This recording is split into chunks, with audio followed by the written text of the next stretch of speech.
Hi, everybody. Welcome to Meador Staffing Services Facebook Live on this amazing Thursday morning. My name is Melinda Torrison. I'm the president here at Meador Staffing and have been with you a few times on these particular events, but it's my privilege and just my honor and my pleasure to be able to have one of my friends here, and just delighted to be able to call her friend. And honestly, as we kind of go through our conversation, having our Q&A, you'll realize too that Cristina Womack is not just a friend and an amazing just individual, but literally she's probably one of the biggest rock stars and superheroes. You're like, no, but yeah, you're going to find out. She really is one of the superheroes and rock stars of our community, our region.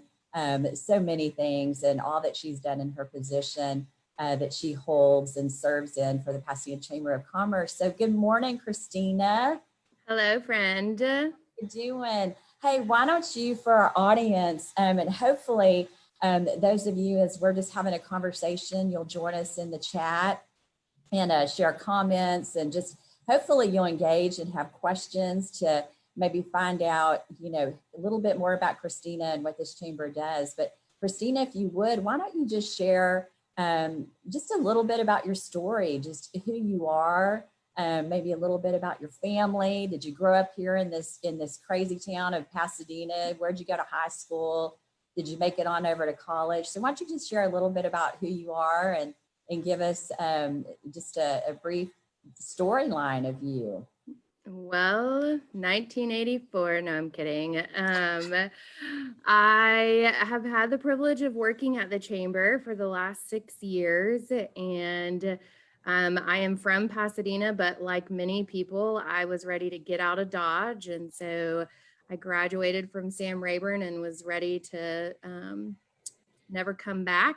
And my first job after traveling as a leadership consultant for my sorority, I did an outside sales job, and my first territory, as God would have it, was right in Pasadena. And so I was back in the middle of it all. And that's how I got plugged into the chamber and in serving the community. And so ended up moving back to Pasadena when I got married. So I got married 3 months before I changed jobs and started working for the chamber. So my husband, Nate, and I have been together almost 10 years and married for 6, and have 2 little girls, Bailey, who is 5, and Zoe, who is 2.5. And so, yeah, right back in the middle of everything in Pasadena.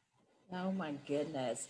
Well, and it's so exciting to have you here. And, we're looking for opportunities for Meador Staffing's Facebook Live to be able to bring individuals such as yourself, just, key players and people who are in really significant positions here in our community come on the Facebook Live. So I have to stop and ask, okay, so if you went to Sam Rayburn High School, for those of you who know anything about Pasadena and Sam Rayburn, were you actually a Texan on the drill team? Of course. Okay. Well, and we know you're probably all things leader. So were you colonel because you were a really good dancer, or were you actually the president of the drill team?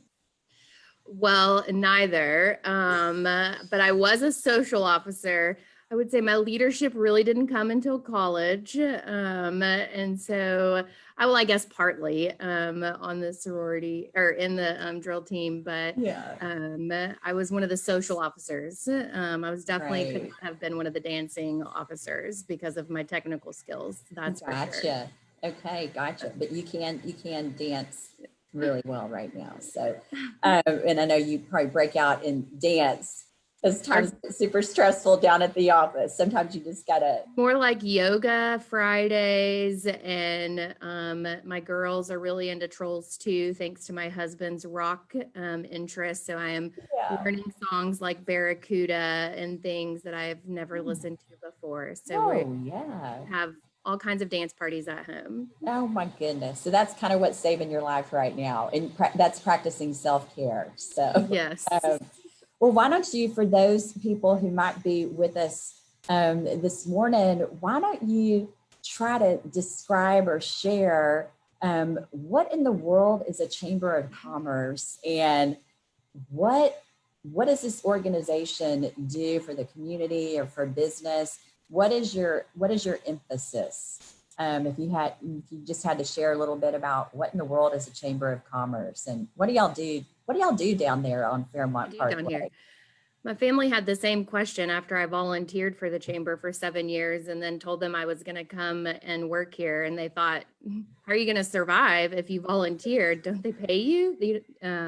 Right. It's not uncommon. Most people don't totally understand what a chamber of commerce is and what we do, although we're one of the longest standing organizations across the country, and we're incorporated before the city of Pasadena, even in Pasadena. So, Wow. so a chamber, I think in its most basic state, is a voluntary partnership of businesses and professionals who are trying to really advance their region or community or state or nation, who have collective interest, and that's to improve the community and the quality of life and the economic development of a community. And so those are a lot of words, but essentially what that means is that we work to connect our community together, and we do that by serving as the voice of business for companies who need assistance locally or at the state level, and by providing resources and educating members. And so whether that's through seminars and guest speakers or through building relationships, it's really about helping get businesses the access that they need. So for companies looking to build or relocate or grow their business or reach a certain demographic or clientele, we're about 600 organizations as a part of the chamber, and that's going to vary in all different types and sizes and across all varying industry sectors. So we don't, we're not limited to any one type or location of a business. Yeah, that's amazing. So you really, you have like 600 customers, you have 600, plus voices across, not just in the city of Pasadena, but I know you have, so many members who are in surrounding cities and whatnot. So that's a really big job. So nobody could have expected 2020. Of course, we were super excited about, oh my goodness, we're turning the calendar, not just a new year, but a completely new decade, had a lot of really amazing plans. And then March came along and this thing called COVID-19 happened. So, you're almost to the finish line of completing this year. But with COVID-19, how do you think you and the Chamber of Commerce, how did y'all pivot in order to continue being a voice for business, for the community, and actually meet the needs of the businesses, which, so many were just in a state of crisis as well. So what'd you do?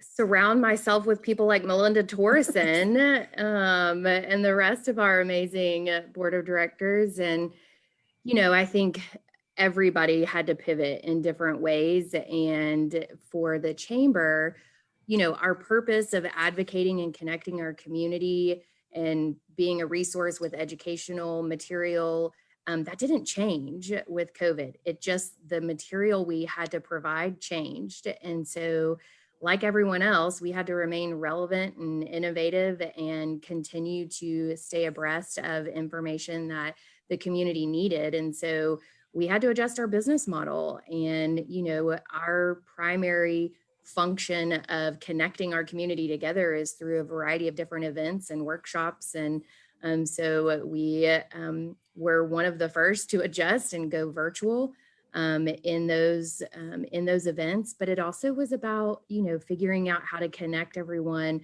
across different stakeholders and ensure we were sharing information. And so really, there has been some positive out of COVID, although most people are ready to, keep moving and never look back. I think for us, it was sort of the shot in the arm of realizing some of the big goals we had that our board set forth, for example, of connecting with our members more personally and individually, that we thought with everything we have going on, we'll never be able to do that in the way, in the time it requires. And then COVID hit and we did it in 4 weeks. And, you just, when the rubber meets the road, you either respond or react. And our team responded. And so, just having to continue to think about the next thing coming to make sure that we're taking care of our members and giving them the information and that we could be a trusted source for them.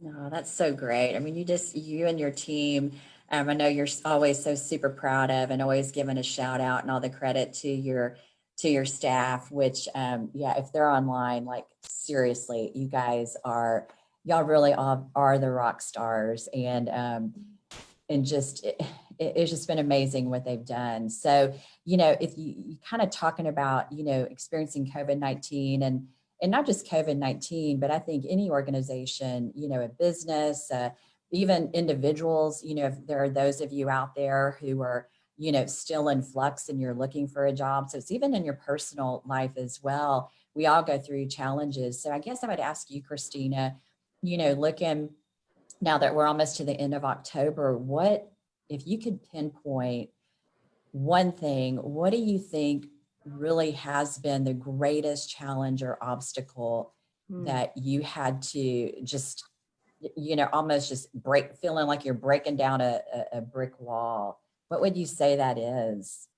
I think probably if I had to pick just one, I think I would say, I do. We have an amazing team, an amazing board of directors and group of volunteers.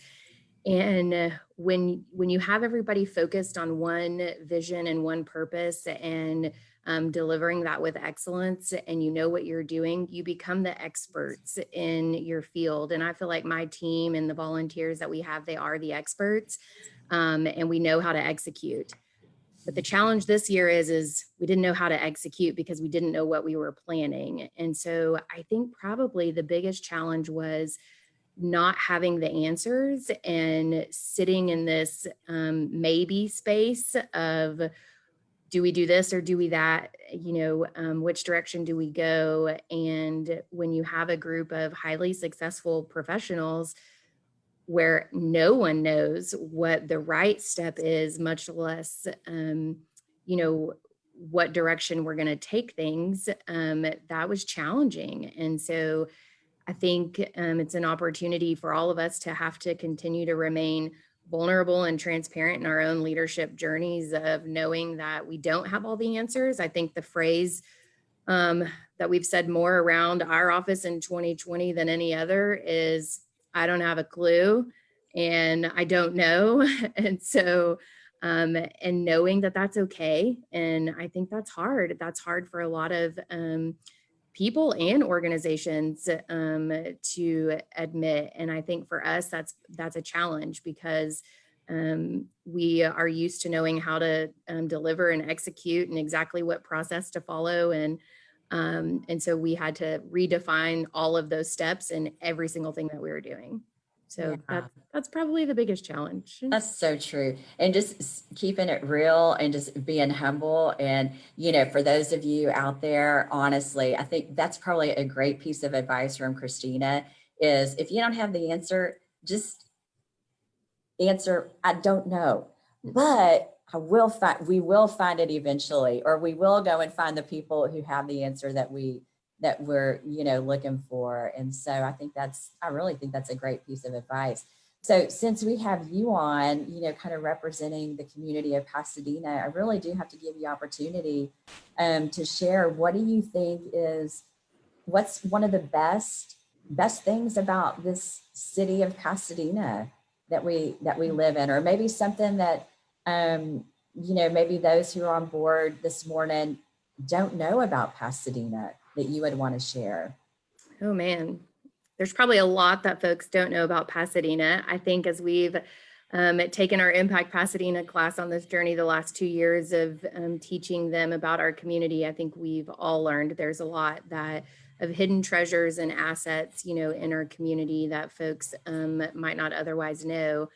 But, I think one of my favorite things about Pasadena is just the ability for our community to come together. despite hardship, despite challenge. And I think this year we saw that more than ever. And so, thinking about when you can, I always say that we can accomplish more by working together. And I truly think that this year, as everybody pivoted and you have businesses who were suffering still step up and transitioning to more of a community relief effort and just seeing people respond. Even folks who are suffering still willing to give, and businesses stepping up to help other organizations in need. I think it's just the heart of the community. And although we're 160,000 plus, we'll see what the census says this next go round. But I mean, people don't realize how large of a community and what Pasadena stands for in terms of fueling the economy across the world, not just in our region. And a lot of that happens right here. And so Pasadena still has that small town feel, and relationships are a major factor in that. And the chamber has the opportunity to help build those relationships and help our businesses grow. But just seeing everybody's heart, continue to respond and serve to meet the needs of other people before their own. I think, the recent campaign is a great example of that, with the Pasadena Loves Local initiative, where there's a small business grant program, and businesses have told me, I'm not going to apply because I know there's probably other businesses that are in more need than I am. And it's like, that is great, but we want to help, and so that, I think that's just the heart of our businesses and our community. That's so good. And I think you really touched on it's the heart of the people. And I don't think a lot of people realize that literally the city of Pasadena is 160,000 plus people, and a huge geographic, city, which I think is just amazing. But it really is the heart behind the people that just really come together to do some really pretty incredible things. And like you said, it's the nameless and the not wanting to be famous, not wanting to have their name plastered everywhere. It's just wanting to be the hands and feet of just being a servant. So that's really cool. I have to ask you too, you're a huge journaler. You journal a lot, you write down, everything, all the stories, everything you're learning, going through this crazy year. But really, are you able to kind of sum up what your greatest, I don't know, when you and Nate are celebrating, New Year's Eve, you'll probably be in bed by 10 p.m. because you got little ones and you're exhausted. But, December 31st, what do you think you would be sharing as to what your greatest or most memorable moment of this year? If you just really had to, like I said, we're almost at the end of October. We've been through a lot of stuff. But what do you think is going to end up being your greatest memory? That's funny you say that about at the end of the year.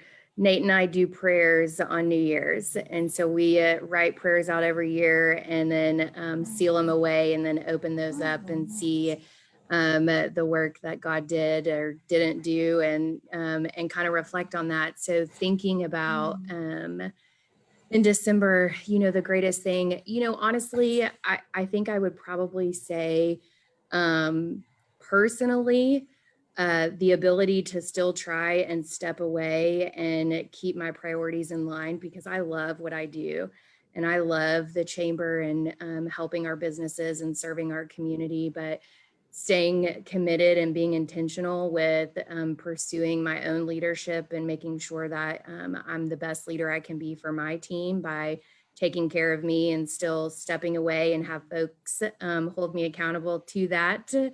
I think is probably a big win, because it's taken me a while to get there. But I think probably if I was thinking about it from a chamber perspective, I would probably say sometimes chamber work gets thankless and folks don't truly understand all that goes on behind the scenes. And so I would say probably one of the greatest accomplishments would be when I've seen the look on my team's faces where they have seen the difference that their work is making visibly, because so much of it is done behind the scenes. And so this year they've had the opportunity to understand and know that the things that they're doing day in and day out are truly helping businesses stay open and getting them information and relationships that they've never seen. So although it's stressful and it's crazy and they're working harder than they ever have, they're still able to reflect and be honored from the community in that way. And so that to me is probably the biggest win. Yeah. Oh, absolutely. And, I just have to say, as we kind of wrap up here, so, hopefully those of you who are online, you might be a business and you might be wondering, why should I join the chamber? Hopefully you've heard a few things from Cristina Womack as to why you should. I can honestly speak on behalf of Meador Staffing. I think, it's our founder and owner, our CEO, Ben Meador. I think it's one of the first checks that he ever wrote that his dad told him to, the first thing you need to do when you open a business is you need to write a check to the Chamber of Commerce. And so I know we here at Meador Staffing just, believe significantly in not just being a member of organizations, but volunteering. And so I really, just to speak to those younger individuals, I know we tended to, people have thought, well, we just don't have volunteers anymore and the young people don't want to do anything, but I really don't see that. I see young people who really do want to rise up and have a purpose and make a difference. And so really that's why Christine and I kind of came to you this morning, just having a Q&A to really say on behalf of both of us that you can make a difference. It's not about making a financial difference necessarily. It's just about making a difference, to your neighbor next door or, that senior citizen down the street or that, God help us. I mean, moms and dads need so much help right now doing this whole school thing, which is crazy. But I just appreciate you, Cristina, and what you do for our community, what you do for our chamber. And it's not just you, it takes a village, an incredible team, which I know you have built as a leader. So thanks for joining us and thank you for just being who you are. It was great having a conversation with you. And you really are, if y'all can't tell, she really is probably one of my most solid friends. I think the world of Cristina and everything that you do, what you've done for our organization and just think the world of you. So high five, my friend. And I hope you have a great day. And thanks again for joining us this morning. And always fun to have conversations with you. All right. Exactly. Thanks, Cristina. And we will see you guys later. I hope you have a good day. Bye. Bye.